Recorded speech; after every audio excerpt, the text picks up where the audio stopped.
Eesti inimene on ükskõikne. Ma olen siin kraavis vedelenud täpselt 18 minutit. Umbes 25 autost, mis minust mööda on sõitnud, ei ole kinni pidanud mitte ükski.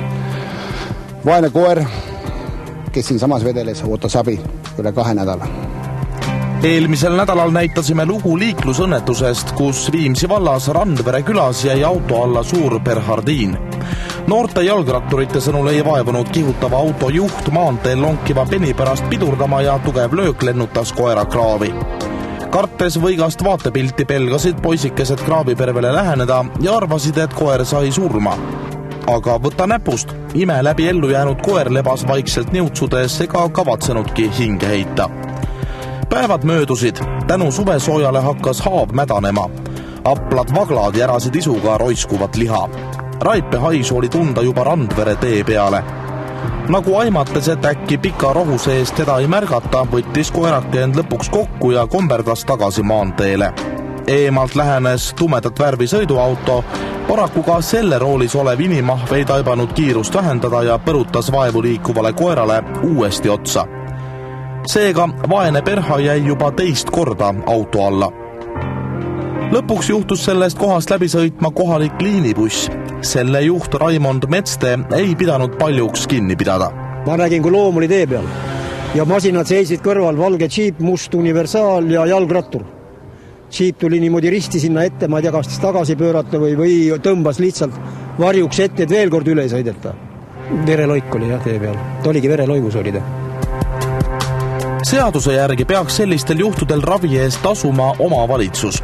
Tegelikkuses läheksid aga vallajuhid pigem vabasurma, kuid vigastatud loomade raviks nad raha ei anna.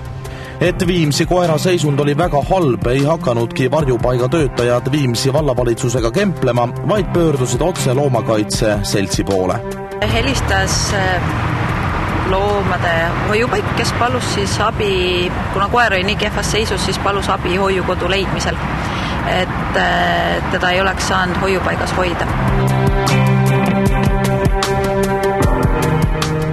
Vigastatud koer toimetati Haabersti kliinikusse. Koera seisund oli väga raske ja loomaarstid hakkasid võitlema ta elu eest.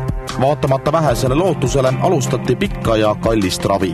Tekkis niisugune moment, et tema hakkas tasapisi sööma ja taastuma ja need reedesed verenäited olid tunduvad paremini, kui me võtsime eile.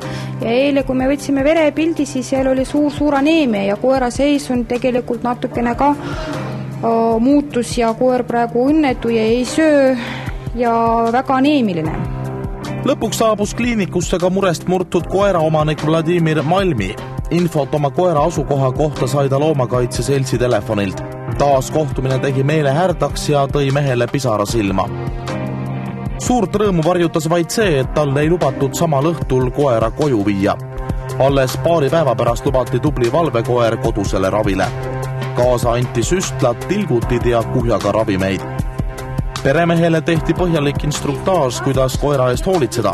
Pärast pikka eksirännakut avanes lõpuks koduvärav ja Ritsi jõudis koju. Suure aknaga kaminatuppa tehti talle ase. Pere teised koerad tulid kadunud sõbrakest tervitama. Nüüd oli ka peremees juba jutukam ja Vladimiri sõnul oli 3-aastane Moskva valvekoer Ritsi 4 nädalat tagasi koos majapidamise teise koera Faraga aiast välja pääsenud. Tugev tuul lükanud värava lahti ja koerad pannud plehku. Kui Fara hiljem üksi naases, mindi Ritsit kohe otsima, aga koer oli kadunud nagu tinatuhka. Kui kaua siis Ritsi kadunud oli? No täna on 4 nädalat praktiliselt kogu Ja otsisite kogu aeg, aga tulemus ei andnud? Kogu aeg ja igal pool.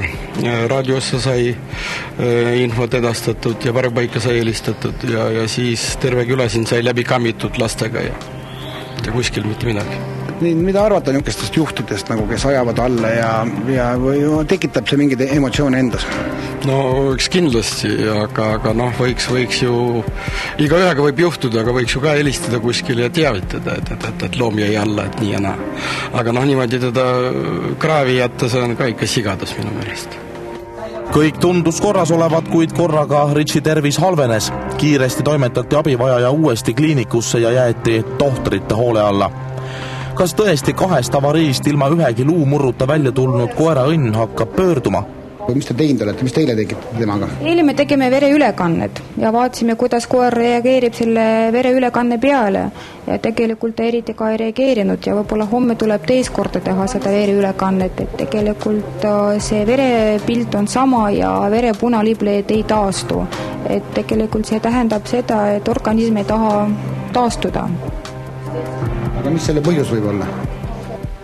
Parasiitid, need oli liiga palju, et eelmisel nädalal me 4 päeva jooksul võtsime ära puuke, et üle 1000 neid kindlasti oli seal ja vaaglasid samamoodi, parasiitid. Tänasest jääb Ritsi jälle loomaarstide valve alla ja heade inimeste abiga jätkub võitlus tema elu eest. Mõnedel inimestel võib tekkida küsimus, et no mis pärast on vaja ühe peniga nii palju jännata. Aga selleks, sõbrad, et elu on püha ja seda peaks just eelkõige hinnata oskama plekk kirstures kihutavad autojuhid.